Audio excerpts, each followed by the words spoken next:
तपाईँहरूको शुभ नाम? नमस्ते, इट्स मी निशा कोइराला। नमस्कार, मेरो नाम चाहिँ संरचना चिया हो। नमस्ते, मेरो नाम चाहिँ सुशील सुनार। त्यसपछि तपाईँहरूको कोलम्बियामा ब्रिज कोर्स जोइन गरे, कस्तो भयो त? एट द बिगिनिङ मैले चाहिँ अब आफ्नो एससी पछि कोलम्बियामै आफ्नो ब्रिज कोर्स लिने प्लान गरेँ होइन। अनि त्यसपछि म यता आएँ, सबै कुरा बुझेँ कोलम्बिया। अनि त्यसपछि मैले कोलम्बियामा ब्रिज कोर्स जोइन गरेँ, बुझ्दै गएँ सुस्त अनि पछि मैले धेरै कुरा थाहा पाएँ। र कोलम्बियाको मेरो एक्सपिरियन्स बेस्ट नै रह्यो होइन।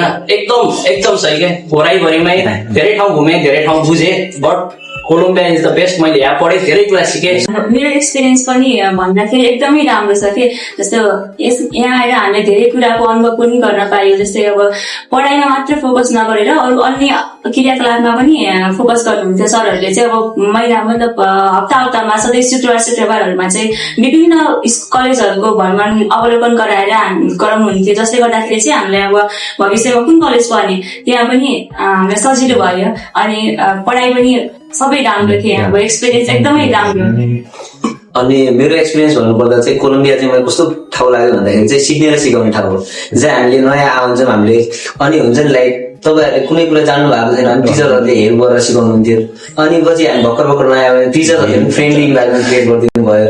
अनि हामी कलेज भिजमा जान्थ्यौँ, सन्डेदेखि फ्राइडेसम्म हाम्रो क्लास हुन्थ्यो भनेपछि शनिबार चाहिँ मक टेस्टहरू गराउनुहुन्थ्यो। त्यस कारणले चाहिँ हामी इक्जाम फेस गर्न चाहिँ डराउनु हुन्न है, तिमीहरू इक्जाम चाहिँ फेस गर्नुपर्छ तिमीहरूले भनेर चाहिँ त्यो पनि सिकाउनुहुन्थ्यो। अनि विभिन्न क्रियाकलापहरू जस्तै हाम्रो वेलकम हुन्थ्यो, वेलकममा हामीले धेरै आफ्नोमा भएको कलाहरू चाहिँ हामीले प्रदर्शन गर्दा चाहिँ एउटा ठाउँ पनि क्रिएट गरिदिनु भएको थियो। अनि अर्को मेन कुरा चाहिँ फेयरवेल भयो, पिकनिक भयो, धेरै रमाइलो एक्सपिरियन्स भयो। कि तिमीहरू कस्तो लाग्यो? एकदम बेस्ट।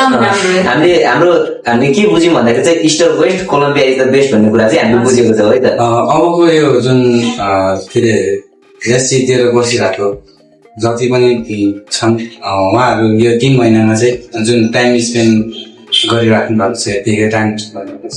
अनि उहाँहरूलाई चाहिँ तपाईँहरूले चाहिँ के सल्लाह दिन चाहनुहुन्छ कोलम्बियाको बारेमा? अहिले अब एससी सकेको पनि धेरै टाइम भइसक्यो। अब अहिले विद्यार्थीहरू यत्तिकै घरमा बसेर टाइम वेस्ट गरिरहेछन्। बट म भन्छु घरमा बसेर यत्तिकै टाइम वेस्ट गर्नुभन्दा आफ्नो टाइमलाई कोलम्बियामा लगानी गरौँ के।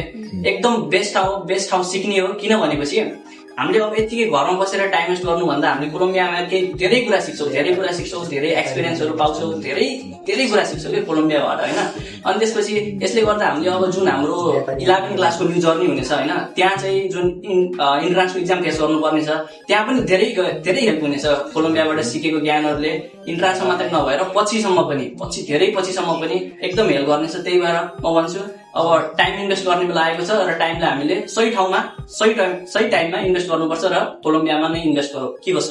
ठिकै हो। अब खाली समयलाई चाहिँ हामीले सदुपयोग गर्नुपर्छ। अब जस्तै हामी विद्यार्थीहरू खाली बसिरहेको छन्, त्यसले गर्दाखेरि चाहिँ के हुन्छ भने यिनीहरूको पढ्ने बानी हुन्छ नि, त्यो डिग्री गरेको हुन्छ कि यिनीहरूले बिस्तारै आफ्नो त्यो मिहिनेत गर्ने पनि छाडिसकेका हुन्छ। त्यसैले चाहिँ 3 महिनाको बिदा भन्दाखेरि थोरै मानिन, तर यसले पनि धेरै प्रभाव पार्ने गर्छ।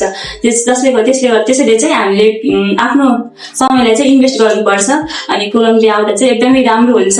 ब्रिज कोर्स पछि इन्ट्रान्सको लागि पनि धेरै सहयोग पुर्याउने गर्छ। त्यही के भन्छ? हो, तिमीले भने एकदमै ठिक हो। अनि मेन कुरा मैले के भन्न चाहन्छु भने कोलम्बिया आएर त्यतिकै रमाइलो मात्रै त्यो कुरा होइन। वास्तव भने हामीले रुल्स एन्ड रेगुलेसनमा पार्नु भएको हुन्छ, त्यसले गर्दा हामीलाई धेरै सहज हुन्छ। जस्तै हामीले रुल्समा बस्न सिकाउँछ। अनि कलेजमा हामी गयौँ भने कलेजको वातावरण बुझ्नमा एकदमै सहयोग गर्नुहुन्छ सरहरूले। अनि कुन कलेजमा पढ्दा राम्रो होला सबै कुरा चाहिँ हाम्रो सरहरूले सिकाउनुहुन्छ। अनि एकदमै फ्रेन्डली इन्भाइरोमेन्ट छ। एक्सपिरियन्स भन्नुपर्दा चाहिँ एकदमै बेस्ट अफ द बेस्ट भएको छ। हामी त्यही भन्न चाहन्छौँ। तपाईँहरूले कस्तो लाग्यो? एकदम best. Come to learn, make lifetime memories. Namaste. Thank you.